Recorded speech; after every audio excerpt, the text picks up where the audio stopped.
বৃহস্পতিবার রাতে রাজধানীর বেইলি রোডের একটি ভবনে ঘটা ভয়াবহ অগ্নিকাণ্ডের ঘটনায় প্রাণ হারিয়েছেন ৪৬ জন। এছাড়া আশঙ্কাজনক অবস্থায় রয়েছেন দগ্ধ আরও ১৩ জন। সহকর্মী শওকত সাগর জানাচ্ছেন বিস্তারিত। বৃহস্পতিবার রাতে রাজধানীর বেইলি রোডের একটি ভবনে ঘটে ভয়াবহ অগ্নিকাণ্ডের ঘটনা। ভবনটিতে পিজা ইন, স্ট্রিট ওভেন ও খানার সহ ছিল আরও বেশ কিছু রেস্টুরেন্ট ও বিপণী বিতান। বৃহস্পতিবার রাত ৯টা ৫০ আগুন লাগার সংবাদ পায় ফায়ার সার্ভিস। আগুন নিয়ন্ত্রণে কাজ করে ফায়ার সার্ভিস ও সিভিল ডিফেন্সের ১৩টি ইউনিট। ২ ঘন্টার চেষ্টায় অবশেষে রাত ১১টা ৫০ নিয়ন্ত্রণে আসে আগুন। এদিকে শুক্রবার সকালে শেখ হাসিনা জাতীয় বার্ন ও প্লাস্টিক সার্জারি ইনস্টিটিউটে আয়োজিত এক সংবাদ সম্মেলনে এই অগ্নিকাণ্ডের ঘটনায় ৪৬ জনের মৃত্যুর তথ্য নিশ্চিত করেন স্বাস্থ্যমন্ত্রী ডক্টর সামন্তলাল সেন। এছাড়াও দগ্ধ চিকিৎসাধীন ব্যক্তিরাও আশঙ্কামুক্ত নয় বলেও জানান তিনি। 46 পেশেন্ট এখন পর্যন্ত আমাদের জানা মতে মারা গেছে। এইখানে যারা আছে 10 জন রোগী আছে।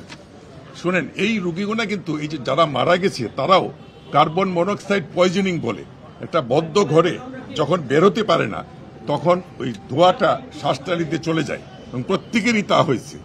এবং যাদের খুব বেশি হয়েছে তারা বাঁচতে পারে নাই, অত্যন্ত দুঃখজনকভাবে তারা মারা গেছে। এখনো যারা আছে তারা কেউ শঙ্কামুক্ত না। অগ্নিকাণ্ডের এই ঘটনায় অন্তত ৭৫ জনকে জীবিত উদ্ধার করা হয়েছে। অচেতন অবস্থায় উদ্ধার করা হয় আরও ৪২ জনকে। এই ঘটনায় একই পরিবারের ৫ জন সহ মারা গেছেন ৪৬ জন। এর মধ্যে ডামেক হাসপাতালে ৩১, শেখ হাসিনা জাতীয় বার্ন ও প্লাস্টিক সার্জারি ইনস্টিটিউটে ১০ এবং রাজারবাগ পুলিশ হাসপাতালে ১ জন মারা গেছেন। এছাড়াও ঘটনাস্থল থেকে উদ্ধার করা হয় আরও ৩টি মরদেহ।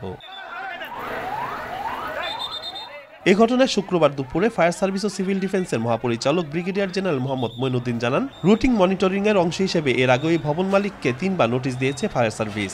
এছাড়াও ওই ভবনটিতে অগ্নি নির্বাপক ব্যবস্থা ছিল না বলেও জানান তিনি। এই বিল্ডিং এ কোনো ফায়ার সেফটি প্ল্যান ছিল না, সচিব মহোদয় ইতিমধ্যে বলেছেন, এবং আমরা ২-১টি ফায়ার এক্সটিংগুইশার দেখেছি।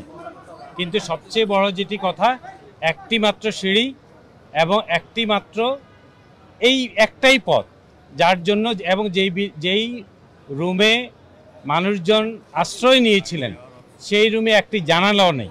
এদিকে নিহতদের রাখা হয়েছে ঢাকা মেডিকেল কলেজ হাসপাতালের মর্গে।